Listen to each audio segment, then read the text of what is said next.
Irmãos, eu acho que o que ficou da leitura do texto para você é a questão da blasfêmia, né? E é natural que isso aconteça, porque isso é muito forte no texto. E fica na mente porque a gente pergunta, né? O que será que é essa blasfêmia? E muitos carregam essa preocupação. Será que eu cometi esse pecado imperdoável da blasfêmia? Mas eu vou te dizer uma coisa, a ênfase do texto não é a blasfêmia contra o Espírito Santo. Para a gente entender o que o texto está falando, o que é essa blasfêmia, a gente precisa entender o que o texto está falando a respeito de Cristo e da sua obra. É isso que a gente vai fazer nessa noite aqui. E a ênfase do texto também não está no milagre em si.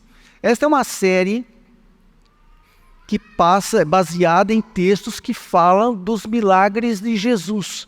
Mas a ênfase da série, das mensagens, não são os milagres.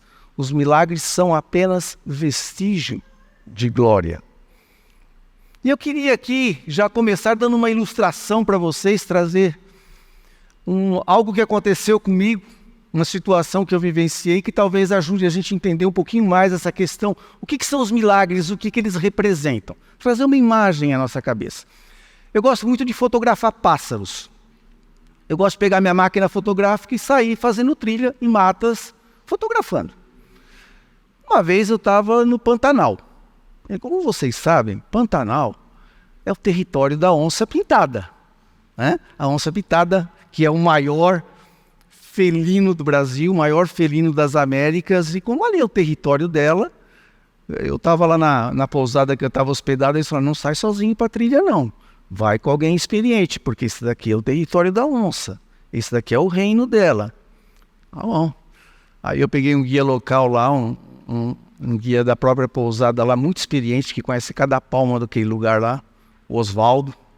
E lá vou eu e o Oswaldo para a trilha. Aí a gente está andando, né? Eu estou fotografando pássaro, estou aqui, né? Para cima aqui, né? Aí de repente o Oswaldo para na minha frente, ele abaixa, ele olha para o chão, ele coloca a mão no chão e olha para o lado, com um olhar meio, sabe aquele lance de reverência, meio de temor, assim. Eu falei, ai, aí eu entendi mais ou menos o que estava acontecendo. Quando eu chego perto do Oswaldo, era uma pegada de uma onça. Irmãos, não precisa te dizer, né? Aquele é o momento que separa os homens dos meninos, né? E imagina de que lado que eu estava. Né? Eu já pensei imediatamente, vou correr. E a minha experiência de vida falou o seguinte, eu não tenho que correr mais do que a onça, só preciso correr mais do que o Oswaldo, né? Bom, vamos lá. O que eu quero dizer com isso, irmãos? A pegada em si não diz nada. A pegada é uma marca no barro. Mas eu vou dizer para vocês, a profundidade daquela pegada no chão testemunhava do peso daquele ser magnífico. O tamanho daquela pegada testemunhava da grandeza daquele ser.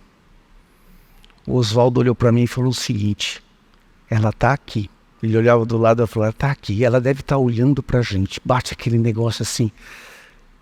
A pegada não chamava atenção para si, ela apontava para aquele ser que passou por ali, que pisou, que deixou aquela marca. Ela testemunhava do poder daquele ser. Era só um vestígio da glória daquele ser. E é assim que são os milagres de Jesus. Os milagres de Jesus não apontam para si mesmo, eles apontam para Jesus, para quem é Jesus, eles revelam quem é Jesus. Nós não buscamos milagres, nós buscamos aquele que teve o poder para realizá-los. Nós buscamos o autor daqueles milagres. Esse texto aqui está num contexto um pouquinho maior, os capítulos 11 e 12. Quando a gente olha os capítulos 11 e 12, os relatos que tem aqui, a gente percebe que os milagres tinham a função de revelar quem era o Senhor Jesus. De revelar que Ele era aquele resgatador prometido por Deus que estava entre nós. E também nos revela que os milagres tinham o propósito de levar as pessoas ao arrependimento. O que estava acontecendo ali é algo da máxima importância para toda a humanidade, para mim e para você. Era a presença entre os homens daquele que cumpriria o plano de Deus para o resgate de toda a humanidade. Aquele que cumpriria o plano de Deus para nos reconciliar com Deus, para nos trazer o perdão dos nossos pecados, dos pecados que nos distanciam de Deus. E é disso que fala o Evangelho. A gente tem uma tendência de achar que o Evangelho começa com os relatos, né? Dos 4 evangelhos que narram nascimento, vida, morte e ressurreição de Jesus. Mas, na verdade, o evangelho significa boa notícia. A boa notícia é que Deus, já no Antigo Testamento, lá atrás, Ele já manifestou a intenção de reconciliar a humanidade caída com Ele. E a boa notícia é que em Jesus esse plano se cumpre. E a boa notícia é que eu e você podemos ser reconciliados com Deus através de Jesus, pelo sacrifício de Cristo na cruz. E com isso eu queria convidar vocês então para a gente voltar ao texto no versículo 22. O texto lá, como a gente já leu, ele começou assim. Depois disso levaram-lhe um endemoniado, que era cego e mudo, e Jesus o curou, de modo que ele pôde falar e ver. O que Mateus fala sobre milagre é isso aqui. Então, só o fato dele ter tratado tão rapidamente a descrição do milagre já nos dá uma dica que a ênfase não está no milagre, mas para o que ele aponta. O foco não é o milagre, o foco é Cristo. O foco, como a gente vai ver aqui no texto, é o reino de Deus inaugurado. E como nós falamos aqui, como eu acabei de falar, o Evangelho não começa com a vida de Jesus, começa antes. Isso havia uma expectativa. Como o Isaac já até antecipou aqui para a gente hoje, preparando o terreno para a gente. Havia uma expectativa entre os judeus na época de Jesus da vinda de um rei Messias. Um rei Messias que iria libertá-los, alguém que governaria com poder, que ia tirá-los debaixo dessa opressão de Roma. Então, quando Jesus realiza esse milagre, já vem a pergunta: quem é esse homem? Quem é esse Jesus? E aí a gente vê no versículo 23 que diz: todo o povo ficou atônito e disse: não será este o filho de Davi? E a construção desse texto aqui, no texto original, no grego, ele sugere uma pergunta, colocando dúvida, questionando, desconfiando, vamos dizer assim. Sabe aquela pergunta que você faz esperando uma resposta negativa? Esse é o Cristo. Não, será que é? É mais ou menos assim, esse foi o tom dessa pergunta. Era um tom como julgando quem era aquele homem. Como se eles pudessem julgar quem será que ele é. É interessante que João Batista fez a mesma pergunta. Quando João Batista na cadeia, está preso, ele ouve falar dos milagres que Jesus estava fazendo, ele manda os seus discípulos perguntarem a Jesus o seguinte, está lá no capítulo 11, se você voltar um pouquinho, no versículo 3, fala: és tu que haveria de vir ou devemos esperar outro? O que João Batista está perguntando é o seguinte: você é o Cristo, você é o Messias, você é aquele que deveria vir, nós temos que esperar outro. E Jesus responde de uma forma surpreendente. Ele responde fazendo uma citação a uma profecia de Isaías sobre o Messias, dizendo o seguinte: olha, a profecia de Isaías se cumpre em mim. Ele responde assim, vai lá, responde para o João o seguinte, está lá a partir do versículo 4, capítulo 11, versículo 4 a 6. Jesus respondeu: voltem e anunciem a João o que vocês estão ouvindo e vendo. O que vocês estão ouvindo e vendo: os cegos veem, os aleijados andam, os leprosos são purificados, os surdos ouvem, os mortos são ressuscitados, as boas novas são pregadas aos pobres, e feliz é aquele que não se escandaliza por minha causa. É interessante, por que eles fazem essa pergunta? Porque eles até conseguiriam, ou estavam até enxergando em Jesus, essas características do servo sofredor.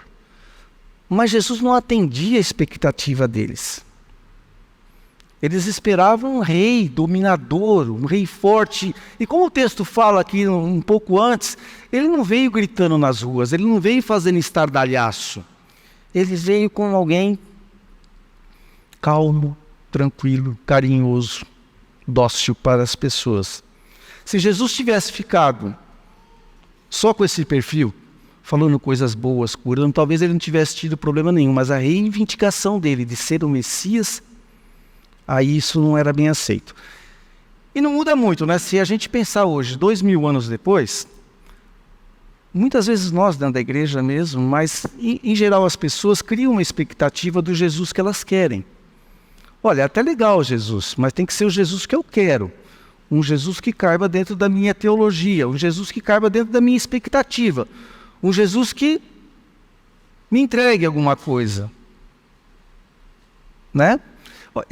Se você chegar para um amigo de trabalho seu e falar que você conhece Jesus, que se você conhece os ensinamentos dele, você pode até passar por uma pessoa culta.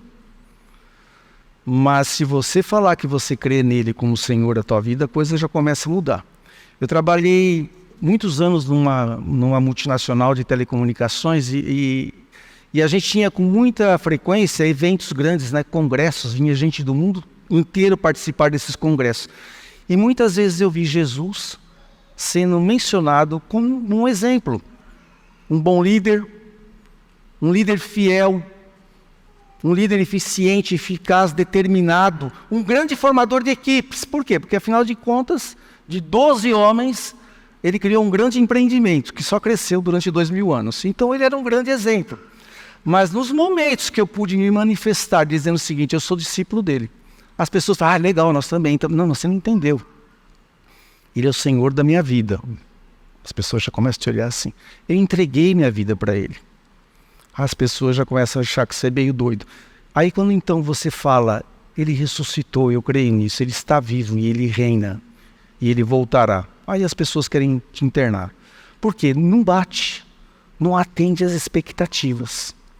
É isso que estava acontecendo aqui. Não atendia às expectativas daquelas pessoas. Aí Jesus continua, versículo 24. Os fariseus ouviram essa pergunta do povo. E quando eles ouvem isso, eles declaram, eles dizem, é somente por Beelzebul, príncipe dos demônios, que ele expulsa demônios. Eles estavam falando que ele estava expulsando demônios pelo poder de Satanás. Qual é o problema aqui? Que aqueles opositores, aqueles fariseus, eles conheciam muito bem a lei, eles conheciam as escrituras, eles sabiam que somente alguém sobre quem estivesse o Espírito Santo poderia realizar aqueles milagres de exorcismo, de expulsão dos demônios. A gravidade dessa declaração deles é que eles estavam atribuindo a Satanás alguma coisa que Deus estava fazendo. E dessa forma eles estavam colocando Jesus debaixo do domínio do Satanás. E à medida que eu refletia sobre esse texto, eu imaginei essas pessoas que vivenciaram essa situação, eles não tinham o quadro completo. Eles não sabiam sobre toda a vida de Jesus, eles não tinham a visão clara, talvez naquele momento, do propósito da vida dele, muito menos da morte, ressurreição, ascensão, e nada sabia da sua segunda vinda. Eu e você hoje temos o quadro completo, nós temos a revelação completa nas nossas mãos. Então quando eu estava lendo isso, falei, o peso é bem maior para nós que temos o quadro completo. Uma acusação dessa que eles estavam fazendo nos nossos lábios seria muito mais grave. Teria um peso muito maior. E aí Jesus continua e ele vai mostrar para aqueles opositores como era ridículo o que eles estavam falando, o que eles estavam afirmando. Versículo 25 ele diz, Jesus, conhecendo os seus pensamentos, disse-lhes, todo reino dividido contra si mesmo será arruinado, e toda cidade ou casa dividida contra si mesmo não subsistirá. Se Satanás expulsa Satanás, está dividido contra si mesmo. Como então subsistirá o seu reino? Ele está falando, se Satanás expulsa demônio, Satanás está expulsando ele mesmo. Ele está dizendo, é como um país que está em guerra civil. O que é uma guerra civil? É um país que está numa guerra interna. Um país que entra numa guerra interna, o que ele faz? Ele se enfraquece, a gente sabe disso a história. Olhem os países que entraram em guerra civil, se enfraqueceram ou se autodestruíram completamente. É isso que Jesus está dizendo para eles aqui. E aí Jesus chega naquilo que para mim é o principal versículo do nosso texto de hoje. É o versículo chave, o versículo 28. Jesus diz, mas se é pelo Espírito de Deus que eu expulso demônios, então chegou a vocês o reino de Deus. Jesus está falando o seguinte: se é pelo Espírito de Deus, está sendo cumprida em mim a profecia sobre o Messias, conforme o profeta Isaías. Se você voltar um pouquinho, no capítulo 12, versículo 18, Jesus está dizendo aqui: se é pelo Espírito de Deus que eu expulso, eu estou cumprindo essa profecia. O versículo diz o seguinte: eis o meu servo, a quem escolhi, o meu amado, em quem tenho prazer. Porém sobre ele o meu Espírito, e ele anunciará justiça às nações. Ele está falando o seguinte: eu sou um Messias. Eu estou realizando porque eu estou realizando esse milagre pelo poder do Espírito de Deus. Com isso, o reino de Deus é antecipado para vocês. Por que eu digo antecipado? Essa palavra que o reino de Deus chegou para vocês, no original ela traz esse sentido de foi antecipado. Aquele reino futuro, o reino escatológico, o reino eterno de Deus é manifestado para vocês agora na minha presença. É isso que Jesus está falando. Eu estou já antecipando para vocês desde já esse reino futuro. O reino eterno de Deus ele é antecipado aos homens com a morte, com a vida, morte e ressurreição do Senhor Jesus. E Jesus, a partir de agora, no versículo 29, ele vai mostrar assim: não só o reino chegou, como ele é superior a todo e qualquer reino. Reino humano, reino espiritual. Olha o que ele fala no versículo 29. Ou como pode alguém entrar na casa do homem forte, ele está se referindo a Satanás, e levar dali seus bens, sem antes amarrá-lo? Só então poderá roubar a casa dele. Ele está dizendo o seguinte: se eu expulso o demônio, pelo poder do Espírito Santo, o domínio de Satanás, o reino dele está subjugado, está derrotado, está vencido. O reino de Deus agora está avançando à força. É isso que ele está dizendo aqui. E ele se coloca numa posição aqui do rei desse reino, aquele que governa de forma absoluta. É isso que esse milagre está mostrando para a gente, quem ele é. Com essa expulsão do demônio, chega o reino de Deus e ele mesmo é o rei. O poder e o governo desse reino está em suas mãos. Em Jesus, Jesus aqui ele se revela como Cristo, o resgatador, o prometido de Deus para resgate e salvação de todos os homens. Jesus aqui ele está revelando o reino de Deus como nunca havia sido revelado até então. Jesus está provendo um acesso ao reino de Deus como nunca havia sido revelado. Como nós cantamos essa noite aqui. O véu rasgou e o caminho se abriu. Isso acontece com Jesus. Ele nos dá um acesso ao reino de Deus como nunca houve em toda a humanidade. E isso é o peso disso para a humanidade. Essa importância era a presença de Deus. Deus encarnado. O Deus que se humilha em forma de homem, que se permite ser tocado por homens para salvar os homens. Jesus nos abre acesso a esse reino. E a partir daqui, então, Jesus, uma vez tendo revelado quem ele é, o que ele veio fazer, ele começa a revelar, ele começa a dizer quais são as consequências de se aceitar essa realidade ou rejeitar essa realidade. Ele diz no versículo 30, aquele que não está comigo está contra mim, e aquele que comigo não ajunta, não espalha. O que ele está querendo dizer aqui é o seguinte: não existe neutralidade. Ou você crê em mim, ou você não crê. Não dá para crer mais ou menos no Jesus como ele se revela a nós. Não adianta a gente criar em Jesus a nossa imagem e passar a crer nele. Nós temos que crer no Jesus como ele é revelado nas Escrituras. Então ele está dizendo o seguinte: olha, não dá para ter neutralidade. Ou você está comigo ou não está. Ou você ajunta comigo ou você espalha. Ou você crê em mim ou não crê. Ou você pertence ao meu reino, ou você pertence a um outro reino qualquer, mas não ao meu. Aí ele continua. Aí vem aquela declaração famosa que a gente leu aqui, versículo 31. Por esse motivo eu lhes digo, todo pecado e blasfêmia serão perdoados aos homens, mas a blasfêmia contra o Espírito Santo não será perdoada. O que é blasfemar? Blasfemar é falar mal. Blasfemar é negar a dignidade a alguém, é difamar alguém. Nesse texto, blasfemar contra o Espírito Santo é negar quem Cristo é negar a obra de Cristo aplicada em nossas vidas pelo Espírito Santo. É isso que significa blasfemar contra o Espírito Santo. O autor da carta aos Hebreus, a gente não tem tempo de ler aqui, mas eu creio que muitos conhecem o texto que fala sobre o risco da apostasia. Ele fala que os apóstatas, aqueles que negam o Senhor Jesus, aqueles que rejeitam o sacrifício dele, são como aqueles que estavam diante da cruz de Cristo, blasfemando contra ele.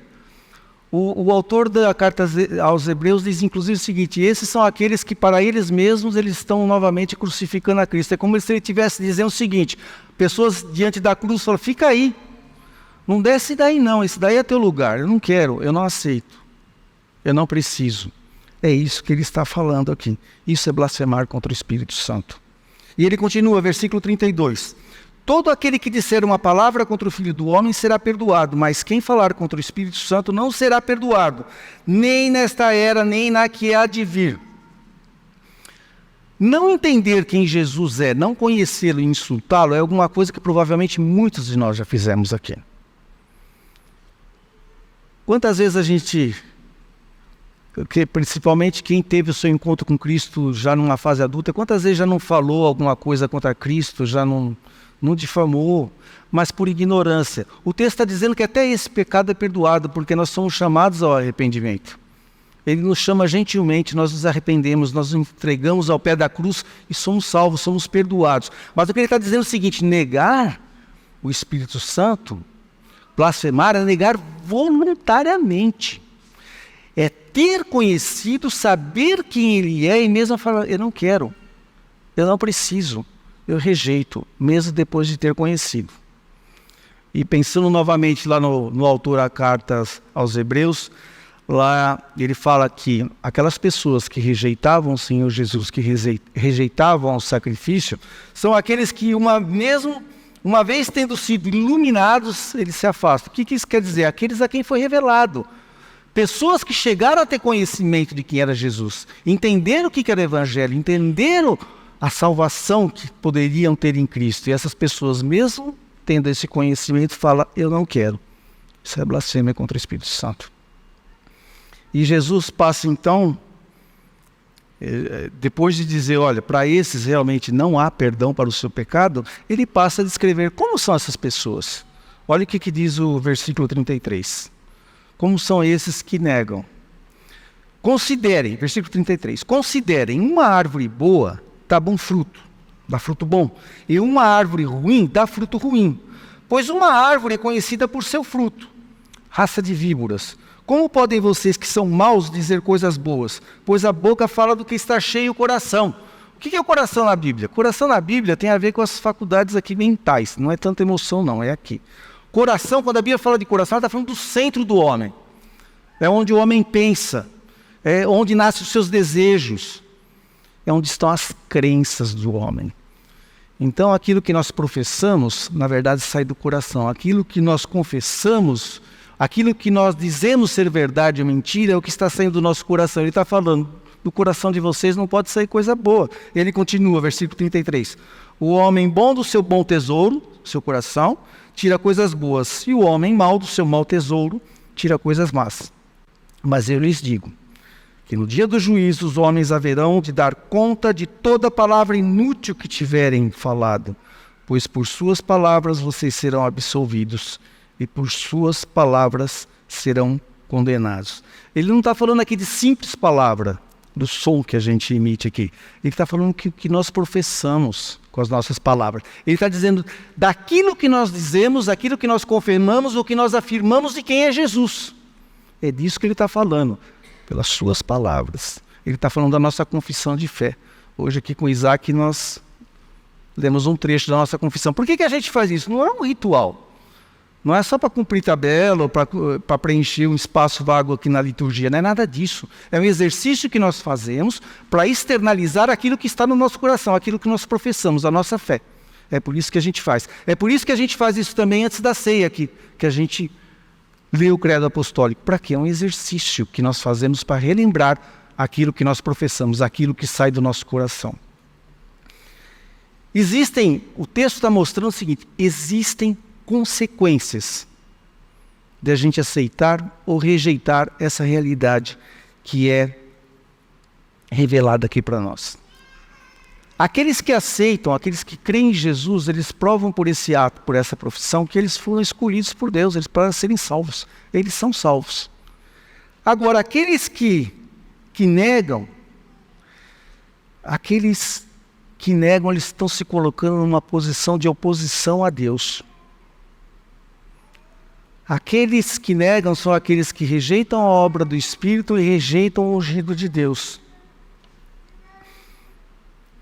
Agora o texto nos diz que ele veio para os fracos, para os necessitados.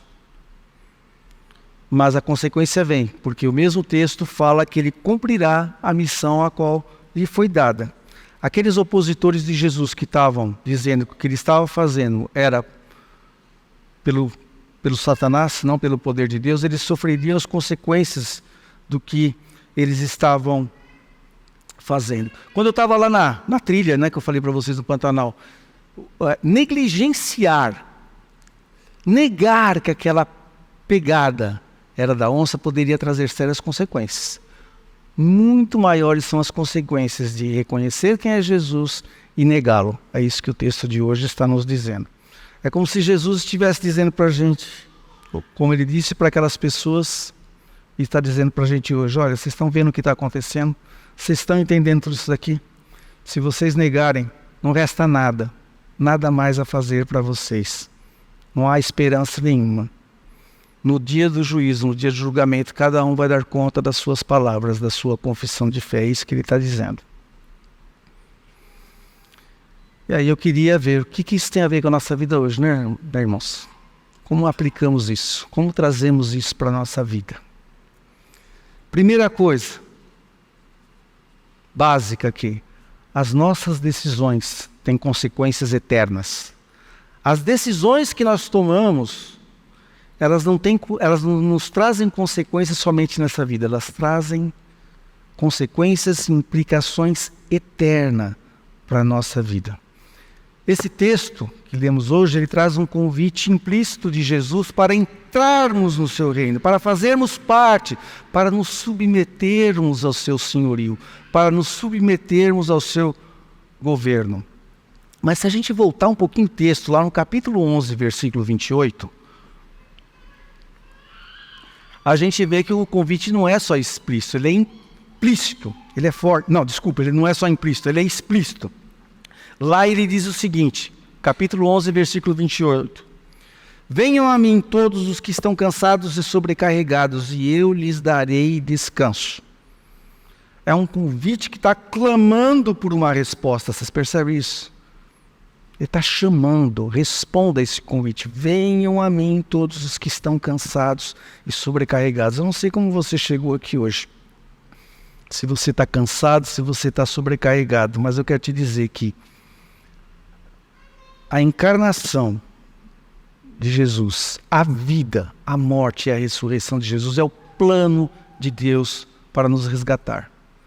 É o plano de Deus para nos trazer novamente ao relacionamento com Deus, para nos dar perdão para os nossos pecados. Ele veio para os que estão cansados e sobrecarregados. O que isso significa? A vida longe de Deus é cansativa. A vida longe de Deus não tem sentido. As pessoas buscam o tempo inteiro por sentido para as suas vidas. Em qualquer outra coisa, no trabalho, no hobby, na família, em qualquer outra coisa. É cansativo porque você não consegue. A vida sem Deus é cansativa porque ela é sobrecarregada. São muitos problemas. Problemas que nós não conseguimos resolver. São sofrimentos sem sentido. E é uma vida sobrecarregada por quê? Porque a vida debaixo do pecado, ela nos sobrecarrega. As consequências do pecado nos sobrecarregam. E Jesus está falando o seguinte: vem a mim. Vocês que estão cansados e sobrecarregados, Coloca o seu fardo diante de mim. Venha a mim. É isso que ele está dizendo. O texto, versículo 20, um pouquinho antes ainda, no capítulo 12 mesmo, fala que ele não veio para terminar de quebrar a cana que já está rachada e nem apagar o pavio fumejante. O que isso quer dizer? Esse caniço aqui que está esmagado, voltando aqui à ilustração da trilha, você já deve ter andado alguma trilha no mato. Sabe quando você está andando e tem um caule de uma planta, um caniço que já está meio esmagadinho? Ele está falando o seguinte: eu não vim pegar isso daqui e terminar de quebrar. Você já viu um pavio de vela que está quase apagando, está fraquinho, está quase na brasa, só saindo aquela fumacinha? Isso é um pavio fumejante. Ele falou: eu não vim aqui, ó. Ele está falando de mim e de você. É disso que ele está falando. Ele veio para restaurar. Ele veio para trazer vida pelo perdão dos nossos pecados, pelo perdão dos meus pecados e dos seus pecados. Agora, hoje, ele ainda se apresenta a mim e você como compassivo, como amoroso, aquele que vem para aquele que está como um paviozinho que está quase apagando.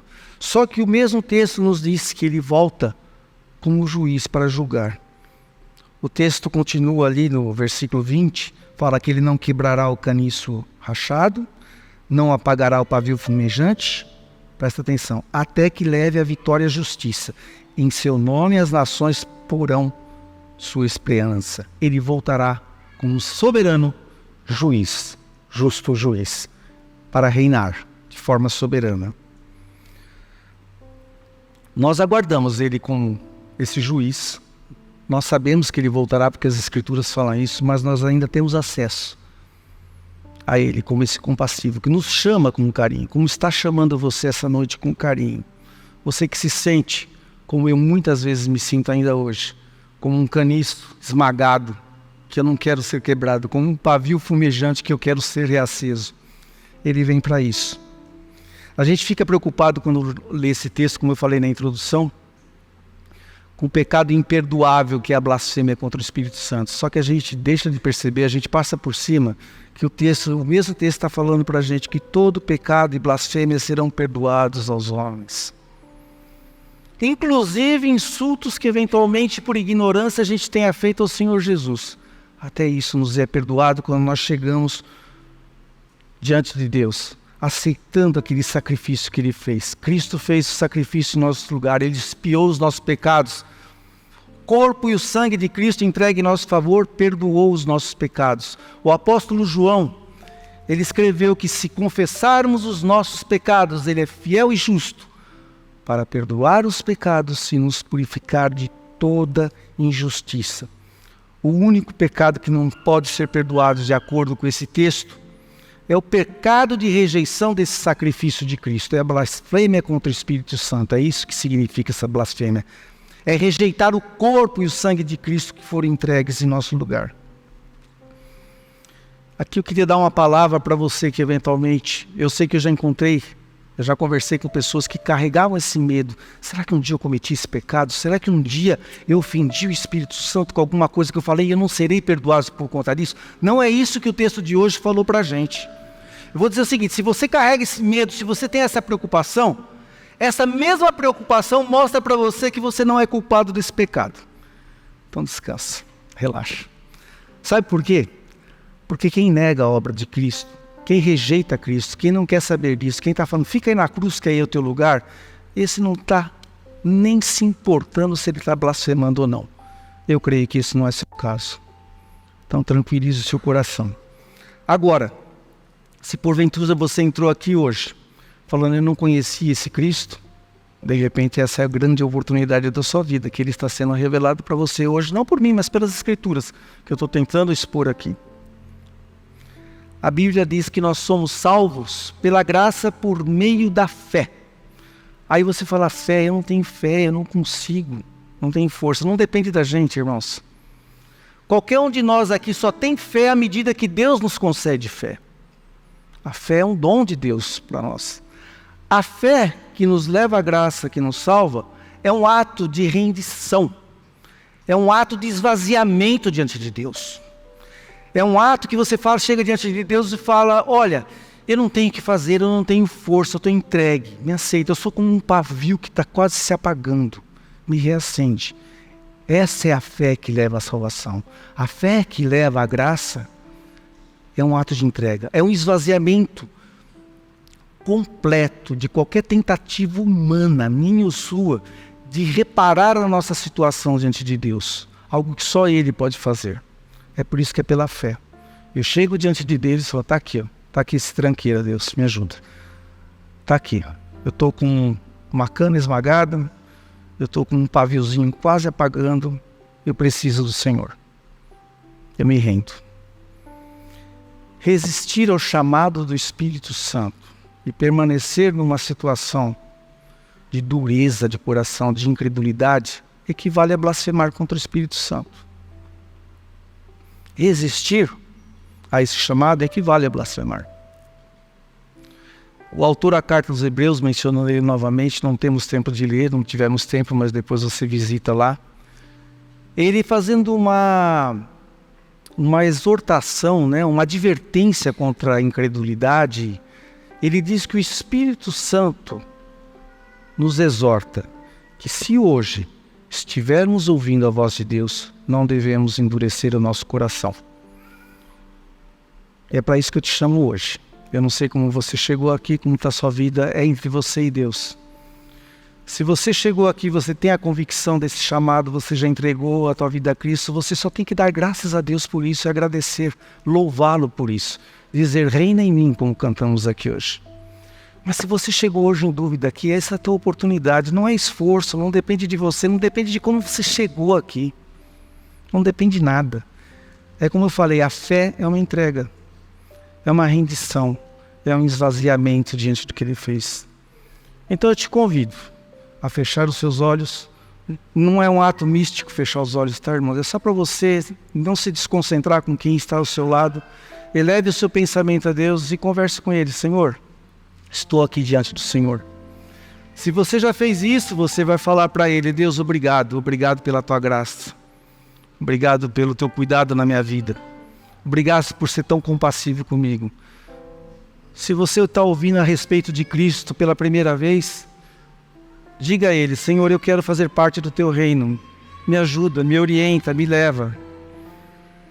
E eu queria orar com vocês. Pai querido, eu te louvo, eu te agradeço por essa noite, eu te agradeço por essa Tua palavra tão preciosa para as nossas vidas. Eu te agradeço pelo Teu Espírito Santo, que eu sei que está aqui falando a cada coração, convencendo cada um, Senhor. Convencendo a cada um da situação em que se encontra, Pai. E te peço, Senhor, move com o Teu Espírito para que haja transformação de vida na data de hoje. Hoje, Deus. Que seja um início de uma nova caminhada para alguns que estão aqui conosco, Deus. E que sirva de fortalecimento para a caminhada para aqueles que já estão contigo há algum tempo. Porque no fundo estamos todos, ó Senhor, como um caniço rachado, um pavio fumejante, precisando do Senhor a cada dia, a cada manhã. Ó Deus, eu te agradeço. Eu te agradeço pela Tua presença. Eu te agradeço porque o Senhor reina sobre nós. Eu te agradeço porque o Senhor sempre nos lembra disso, Deus. E o Senhor nos guarda. O Senhor nos guarda a todo instante. Obrigado, Senhor. No nome do Senhor Jesus. Amém.